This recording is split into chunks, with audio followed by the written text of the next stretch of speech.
Hello everyone, मैं जो Sunil video number 354 लेकर आपके सामने आ गया हूँ। इंडिया में आजकल फेस्टिवल सीजन चल रहा है। कभी गणेश फेस्टिवल, कभी श्राद्ध, कभी नवरात्र, कभी दिवाली, कितनी सारी चीजें इकट्ठी आती हैं। 2 महीने आपके फेस्टिवल्स में निकल जाते हैं। उसकी वजह से आपके जो बच्चे हैं जिनको ऑटिज्म या ADHD की प्रॉब्लम है वो पूरी तरह इग्नोर हो जाते हैं, क्योंकि आप फेस्टिवल्स में बिजी हो जाते हैं और आप बच्चों पर ध्यान नहीं दे पाते। और ये एक ऐसा सीजन होता है जिसमें आपके बच्चे को फीवर, क्योंकि टेम्परेचर ट्रांजिशन होती है, टेम्परेचर चेंज हो रहा होता है, आप समर से विंटर की तरफ जा रहे होते हैं। तो यहाँ पर एक जो सीजन चेंज ऑफ सीजन है, चेंज ऑफ टेम्परेचर है, उसकी वजह से काफ़ी बच्चे बीमार भी हो जाते हैं। तो ये सारी की सारी चीज़ें आप कैसे काउंटर करें, कैसे आप अपने बच्चे को फिर भी प्रैक्टिस के लिए बिठा सकते हैं, कैसे डिसिप्लिन मेंटेन कर सकते हैं, इसी के बारे में हम सब लोग बात करेंगे। क्योंकि ज़्यादातर यही फीडबैक आ रही है कि फेस्टिवल हो गए थे, प्रैक्टिस नहीं हुआ, बीमार हो गया था, प्रैक्टिस नहीं हुआ, कई सारी मजबूरियां सामने आई हैं। चैनल को सब्सक्राइब कीजिए, लाइक कीजिए, शेयर कीजिए, पूरी दुनिया में फैला दीजिए। मुझसे कंसल्ट करने के लिए 1000 रुपये मेरी कंसल्टेशन है इंडिया के लिए, 3000 रुपये कंसल्टेशन है इंटरनेशनली। तो कंसल्ट करने के लिए 8168790299 मेरा मोबाइल नंबर है, डायल कीजिए। +91 इंडिया का ISD कोड लगाना बिल्कुल ना भूलिए, क्योंकि ये बहुत इंपॉर्टेंट है कि जब आप इंडिया से बाहर से बात करते हैं तो +91 इंडिया का ISD कोड आप लगा लें। यहाँ पर हम बात करेंगे कि डिसिप्लिन कैसे मेंटेन किया जाए।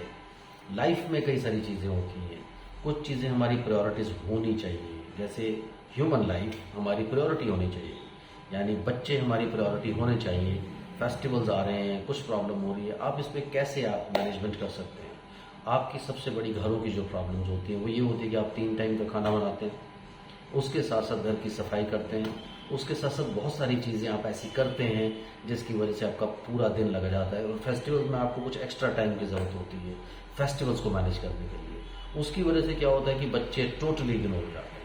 तो यहाँ पर कुछ ऐसे मेथड होते हैं जहाँ पर आप टाइम को कंज्यूम करके सेव कर सकते हैं। आप क्या कीजिए, 3 टाइम का खाना है, 1 टाइम का खाना आप कॉम्प्रोमाइज़ कीजिए, बाहर से मंगा लीजिए, आप स्नैक्स खा लीजिए, कुछ भी कर लीजिए, वो टाइम बचाइए, उससे आपके पास कुछ एक्स्ट्रा टाइम कैप होगा। सफाई ऑल्टरनेट आप कर दीजिए, हर वक्त आप सफाई में मत लगे रहिए, क्रेजी मत हो जाइए, क्योंकि ये सारी चीज़ें करने की वजह से क्रेजी एटीट्यूड से और परफेक्शनिस्ट एटीट्यूड से आपके साथ प्रॉब्लम होती है कि आप पर्सनल हाइजीन और आप सफाई की तरफ तो पीछे पीछे भागते हैं, खाना बनाने की तरफ पीछे भागते हैं, 3-3 सब्जियां बनाने की तरफ पीछे भागते हैं, पूरा घर मैनेज करने की तरफ पीछे भागते हैं। लेकिन जो बच्चे होते हैं उतनी डेडिकेशन से उनके पीछे क्यों नहीं भागते। जब आपके लिए खाना खाना इंपॉर्टेंट है, आपके घर की सफाई इंपॉर्टेंट है, दूसरी चीज़ें इंपॉर्टेंट है, तो बच्चे क्यों नहीं इंपॉर्टेंट, वो क्यों पीछे छूट जाते हैं। तो यहाँ आप डिसिप्लिन के साथ कॉम्प्रोमाइज़ करते हैं, बच्चों के साथ कॉम्प्रोमाइज़ करते हैं। आप 1 टाइम का खाना मत बनाइए, उससे स्विगी कीजिए, जोमैटो कीजिए, बाहर से मंगा लीजिए। लेकिन वो टाइम आपने जो 1 घंटा, 1.5 घंटा, 2 घंटा उस खाने को बनाने में लगाना था, वो टाइम आप यूटिलाइज कर लीजिए। इस तरह से आप कुछ करने की कोशिश कीजिए।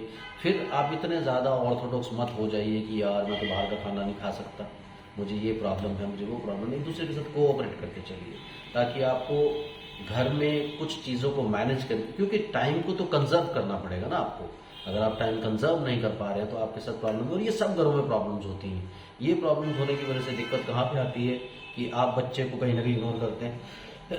उनको इग्नोर करने की वजह से क्या होता है कि आप में गिल्ट आता है। आपने खाना भी अच्छा खा लिया, सफाई भी अच्छी कर ली, at the end of the day जब आपने बैठ के सोचा यार आज बच्चे को प्रैक्टिस तो करवाया नहीं, तो गिल्ट किसको आएगा। तो आप टाइम को थोड़ा सा कंजर्व कीजिए, इधर से टाइम बचाइए, उधर टाइम लगाइए, जिससे कि आप अपने बच्चे को टाइम दे पाएं। क्योंकि उसका डिसिप्लिन डिस्टर्ब करेंगे आपने 2 महीना, अगर इन फेस्टिवल सीजन में उसकी प्रैक्टिस को रेगुलरली या डिसिप्लिन के साथ नहीं करवाया, जैसे आप 3 सेशन दिन में लेते थे तो 1 लेने लग गए और कई बार 1 भी नहीं कर पा रहे हैं, तो उससे गिल्ट आप ही को आएगा, नेगेटिविटी आप ही को आएगी। तो वो फेस्टिवल जो आपने इंजॉय किया, वो कहीं ना कहीं चीज़ आपकी इंजॉयमेंट जो है वो कहीं कॉम्प्रोमाइज हो जाएगी। इसलिए इंजॉय करिए, बच्चे को भी इंजॉय करने दीजिए, क्योंकि बच्चा जब ठीक होगा, बच्चा जब बोलेगा, बच्चा जब इंटरेक्ट करेगा, तो वो भी तो फेस्टिवल्स को एंजॉय करेगा ना। तो ऐसे आप अकेले एंजॉय मत कीजिए, आप टाइम को कंजर्व कीजिए, टाइम को आप मैनेज कीजिए। इफेक्टिव टाइम मैनेजमेंट के साथ आप सब चीज़ों को टाइम दे सकते हैं। तो आप डिसाइड कीजिए कि आपके लिए सबसे ज़्यादा ज़रूरी कौन से काम है, उनको पहले कीजिए, और बाकी जो गैर ज़रूरी काम उनको बाद में कीजिए। सारे ही काम थोड़े ज़रूरी है, कुछ कम ज़रूरी, कुछ ज़्यादा ज़रूरी। सो ज़्यादा ज़रूरी काम क्या है, आपकी केयर, आपके बच्चों की केयर और आपकी पूरी फैमिली की केयर।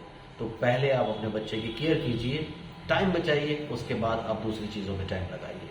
इससे आप सब चीज़ें मैनेज कर सकते हैं और गिल्ट से बच सकते हैं, सबसे बड़ी बात। Thank you very much, bye bye.